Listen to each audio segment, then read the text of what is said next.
اگر آپ سے بھی اللہ تعالیٰ ناراض ہے تو ان باتوں سے آپ جان پائیں گے کہ اللہ تعالیٰ ناراض ہے یا نہیں۔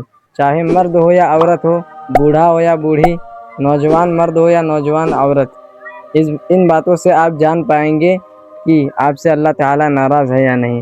تو چلیے جانتے ہیں۔ ماں اور باپ، اگر آپ کے ماں باپ آپ سے ناراض ہیں تو جان لیجئے کہ اللہ تعالیٰ بھی ناراض ہے۔ اور آج کل 50% سے زیادہ لوگ شادی کرنے کے بعد اپنے ماں باپ کو چھوڑ دیتے ہیں، اور آج کل ماں باپ سے دور ہوتے جا رہے ہیں۔ ان کو صحیح سے کپڑا نہیں پہناتے ہیں، ان کو صحیح سے کھانا نہیں کھلاتے ہیں، اور بھی بہت سارے پریشانیوں میں نظر آتا ہے۔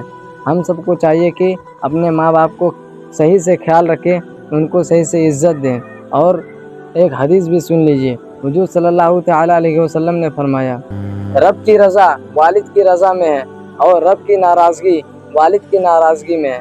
اور ایک حدیث میں آتا ہے کہ ماں باپ تمہارے لیے جنت بھی ہے اور جہنم بھی ہے۔ تو آپ سوچ سکتے ہیں کہ ماں باپ کو کتنا اچھا سے رکھنا چاہیے اور عزت دینا چاہیے۔ جب کوئی انسان گناہوں میں پڑ جاتا ہے، شراب خوری، جوا، نشہ وغیرہ اور چغلی غیبت میں پڑ جاتا ہے، تو اللہ تعالیٰ اس انسان سے ناراض ہو جاتا ہے۔ ویسے انسان کو چاہیے کہ اللہ تعالیٰ کی بارگاہ میں دعا کرے، کیونکہ اللہ تعالیٰ معاف کرنے والا ہے، غفور الرحیم ہے، بخشنے والا ہے۔ اور ایک یہ بھی نشانی ہے کہ جب بندہ سے اللہ تعالیٰ ناراض ہو جاتا ہے تو اس کا دل مردہ ہو جاتا ہے۔ مردہ ہونے کا مطلب یہ ہے کہ جب اذان ہوتی ہے تو نماز کو نہیں جاتا ہے۔ چاہے کتنوں آدمی اسے سمجھا لے کہ نماز پڑھ لیجئے، لیکن نماز نہیں پڑھتا ہے۔ بیوی کہہ رہی ہے کہ نماز پڑھ لیجئے، لیکن بیٹھا ہوا ہے، نماز پڑھتا ہی نہیں ہے، تو جان لیجئے کہ اس کا بھی دل مردہ ہو گیا۔ لوگ کہہ رہے ہیں تو کہہ رہے ہیں، کوئی پرواہ نہیں ہے، لیکن آج کل عورتوں کا بھی یہی حال ہے۔ عورت بھی آج کل نماز نہیں پڑھ رہی ہے۔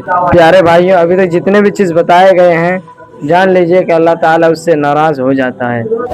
اللہ تعالیٰ ہم سب کو اچھے کام اور نیک کام کرنے کی توفیق عطا فرمائے۔ خدا حافظ۔